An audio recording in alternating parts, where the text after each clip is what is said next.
নমস্কার বন্ধুরা, আমি মধুমিতা মধুস কিচেন থেকে একটা রান্না দেখাচ্ছি তোমাদের করে। রান্নাটার নাম হলো ভাপা চিংড়ি। চিংড়ি মাছ নিয়ে নিয়েছি। এই চিংড়ি মাছটা ছাড়িয়ে পরিষ্কার করে ধুয়ে নিয়েছি। এর মধ্যে প্রথমে দিচ্ছি স্বাদ মতো নুন,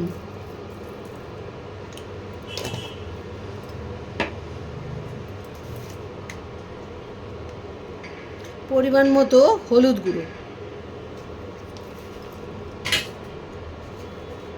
4টে গোটা কাঁচা লঙ্কা,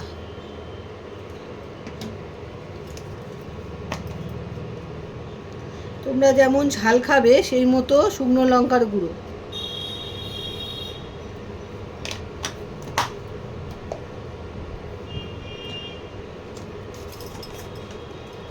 কাশ্মীরি লঙ্কার গুঁড়ো 1 চামচ, একটু বেশি দিলাম, কালারটা খুব সুন্দর হবে। সর্ষের তেল, ভাপা চিংড়িতে একটু তেল বেশি লাগে।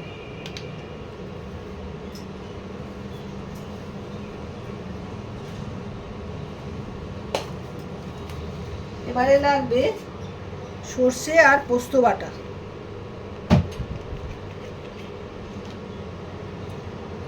অনেকগুলো মাছ আছে তো তাই 2-3 চামচ সর্ষে বাটা লাগবে, সর্ষে আর পোস্ত বাটা। সর্ষে 2 চামচ নিলে পোস্ত নেবে 1 চামচ, এইভাবে আন্দাজটা করে বাটবে। 2 চামচ সর্ষে হলে 1 চামচ পোস্ত, আর 4 চামচ সর্ষে হলে 2 চামচ পোস্ত, এইভাবে নেবে তোমরা। হলো আর নেবো সামান্য 1 চামচের মতো লেবুর রস। এবার এটাকে ভালো করে মেখে নিতে হবে, প্রতিটা মাছের গায়ে যেন মশলাগুলো লেগে যায়। এইভাবে মেখে 15 থেকে 20 মিনিট রেখে দিতে হবে, তারপর রান্নাটা করা হবে। আমি কাঁচের বাটি নিয়েছি, তোমরা টিফিন বক্স নিতে পারো, স্টিলের টিফিন বক্স, তাতেও ভালো হবে। প্রতিটা মাছের গায়ে ভালো করে লাগিয়ে নিতে হবে।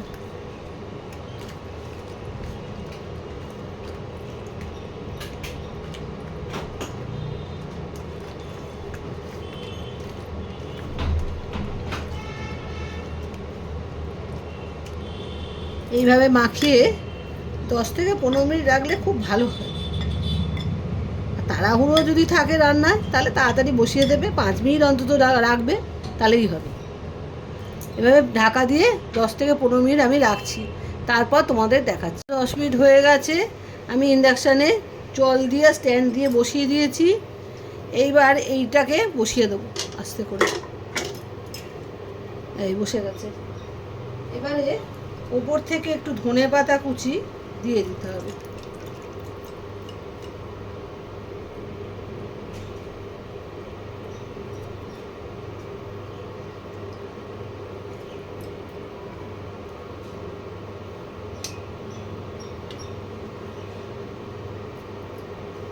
এটা খুব সুন্দর একটা গন্ধ হবে।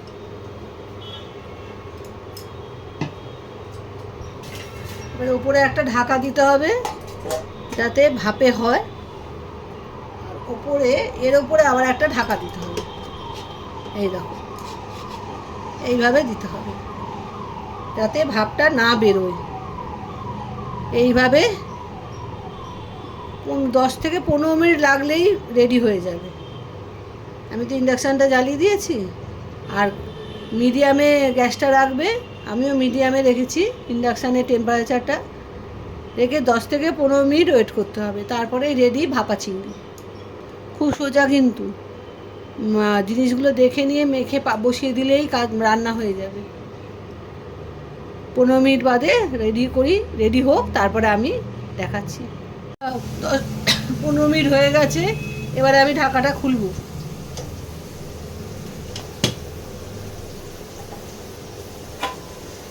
এই দেখো, তেলটা ওপরে চলে এসছে। আমি ইন্ডাকশানটা বন্ধ করে দিচ্ছি। এই রকম হবে জিনিসটা। খেতে দুর্দান্ত হয়, একবার অন্তত তোমরা করে খেও। এই ভাপা চিংড়িটা দারুণ খেতে হয়, মাছটা নরমও থাকবে, খুব সুন্দর খেতে হবে। তোমরা একবার করে খেও, পুরো ভিডিওটা দেখো। আজ তাহলে আসি, বাই বাই। ও আর একটা কথা, দাঁড়াও তোমাদের কড়া থেকে নামিয়ে দেখাই, কড়া থেকে নামিয়ে নিয়ে তোমাদের দেখিয়ে দিই, তারপরে বাই বাই বলবো। কড়া থেকে নামিয়ে নিয়েছি, এই দেখো রেডি হয়ে গেছে ভাপা চিংড়ি। কড়া থেকে না নামিয়ে তোমাদের বাই বাই করে দিচ্ছিলাম। এই কড়া থেকে নামিয়ে নিয়েছি, নামিয়ে নিয়ে এবার তোমরা পুরো ভিডিওটা দেখো আর রান্নাটা করে খেও। আজ তাহলে আসি, বাই।